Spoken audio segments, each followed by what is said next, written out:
Salut, je suis Frédéric de la chaîne The Fred Ludo Games et je suis l'animateur de cette chaîne. Bienvenue. Et aujourd'hui, on va jouer avec des fourmis. En parlant de fourmis, j'ai une question.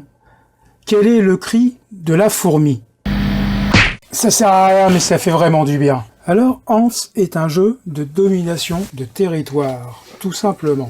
En effet, chaque joueur, associé à une couleur, beige ou marron, va devoir poser des tuiles dans l'aire de jeu, et en fin de partie, celui qui aura le plus grand nombre de fourmis dans sa zone de couleur, ce qu'on appelle également la zone phéromone, remportera la partie. La mise en place est extrêmement simple.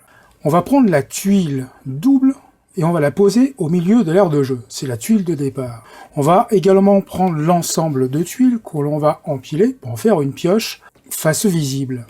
Enfin, et avant de démarrer la partie, chaque joueur prendra une tuile de la pioche et la posera devant lui. Ça sera sa main de départ. À son tour de jeu, le joueur prend une tuile dans la pioche, ce qui lui permet d'avoir une main avec deux tuiles. Il va en choisir une et il viendra la connecter à l'aire de jeu. Alors attention, on ne connecte pas les tuiles de n'importe quelle manière. Il faut toujours que les tuiles se touchent au minimum par deux côtés. Dans le premier exemple, on a le droit de poser la tuile. En effet, deux des bords de la tuile touchent bien d'autres tuiles. Ça, c'est un placement qui est acceptable. En revanche, sur celui-ci, seul un bord de la tuile est en contact avec l'aire de jeu, et cela, c'est interdit par la règle. La règle nous offre la possibilité de venir se superposer sur les tuiles existantes. Et cela afin de pouvoir utiliser la tuile que l'on joue pour agrandir notre zone d'influence.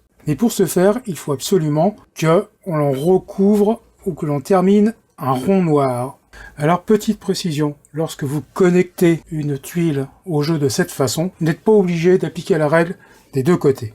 La partie va s'arrêter lorsque la pioche sera entièrement vide et que toutes les tuiles auront été jouées. Comme je le disais en début de vidéo, celui qui a le plus grand nombre de fourmis dans sa plus grande zone remporte la partie. Chers amis, c'est donc la fin de cette petite vidéo sur l'univers de Léandre Proust, et je vous dis tout naturellement, à demain.